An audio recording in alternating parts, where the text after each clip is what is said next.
Niin, hyvää päivää. Eli aiheena kylmä savustus.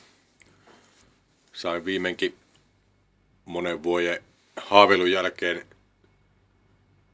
hommattua noin kylmäsavuvehkeet ja tässä näkyy nyt minkälainen laitos minulla on. Eli hommasin tommosen ensi vuoden mallia oleva upo jääkaapin. Ei tarvi näin hieno olla välttämättä, kunhan toimii.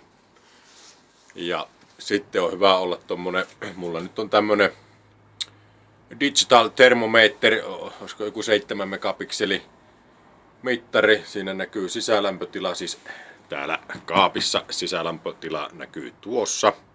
9,6, aika hyvä. Ulkolämpötila on tuossa, noin 2,5 astetta on täällä ulkona lämpötilaa. Ja tää on toinen kerta kun savustelen.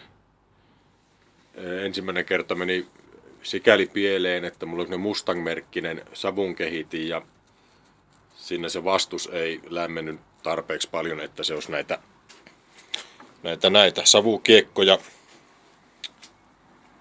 poltellut, tai eihän siinä polta, vaan tuottaa savua. Tuommoiset vastuksen kuvat siihen jäi, mutta sen enempää sillä ei saanut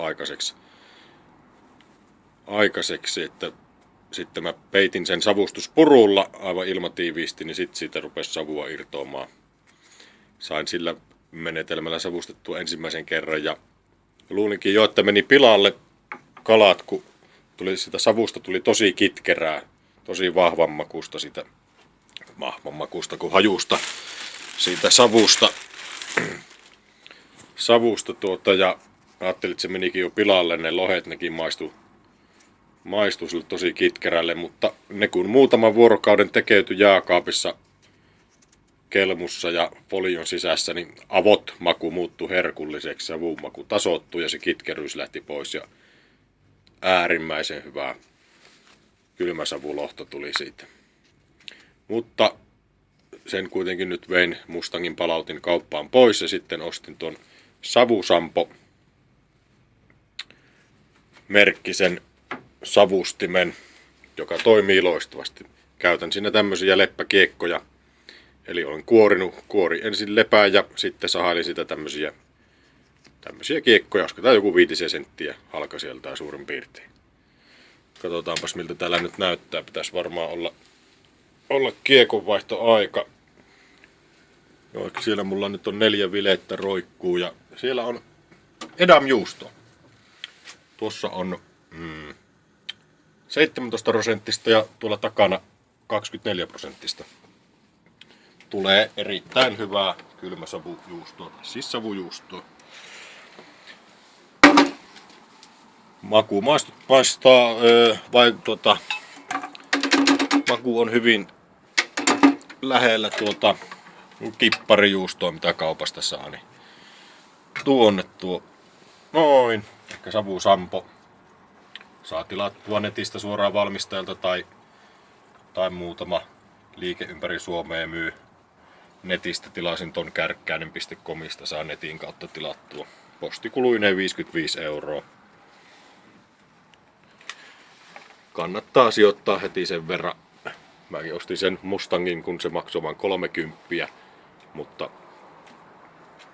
kyllä Savusampo kannattaa ostaa, ei kannata pihistellä 25 € takia. Joo, eli sinne meni leppäkiekko, tuommoinen, siinä niitä ottaa. Lämpötila on siellä 7 pintaa, oikein hyvä. Ja ne on nyt ollut siellä, kello on suurin piirtein 12. Eli ne on ollut vajaa 4 tuntia nyt tuolla ja 12 tuntiahan niitä on tarkoitus siellä pitää sekä juustoja että kalaa. Ja vaivan näkö kannattaa, lopputulos on erittäin hyvä. Katsotaanpas taas muutaman tunnin päästä miltä näyttää. No joo, nyt on lohet ollut semmoisen 7 tuntia tuolla savustumassa. Katsotaanpas miltä näyttää, varmaan kiekon vaihto. Jaha, siellä on yksi file ottanut ja tippunut. Joo, tehtiin uusi reikä sinne Vähän isoja nuo fileet nyt, ne on semmosia 750 grammasia. Tahtoo näköjään tuo nahkaviny poikki niistä. Mutta juustot on saanut ihan mukavaa keltaista väriä pintaa. Tästä juustosta kannattaa sitten höylätä pinnat pois, se ei ole kovinkaan hyvää makusta tuo pinta siinä, se on aika kitkerää. Sen pinnan kun höylää pois, niin sillä alla on kyllä herkkua. Miltäs nämä alkaa vaikuttaa? Nämähän onkin nyt merilohta. Nämä on vähän turha isoja nämä fileet tähän savustushommaan ehkä. Tässä kirjolohesta tuossa vähän mukavamman kokoisia fileitä, mutta semmoista nyt oli saatavilla. Mutta ei siinä. Jatketaan. Katsotaan taas muutaman tunnin päästä, miltä näyttää. Nyt siellä on lohet 12 tuntia ollut savustumassa. Katsotaanpas miltä siellä näyttää. Lämpötila vajaa 9.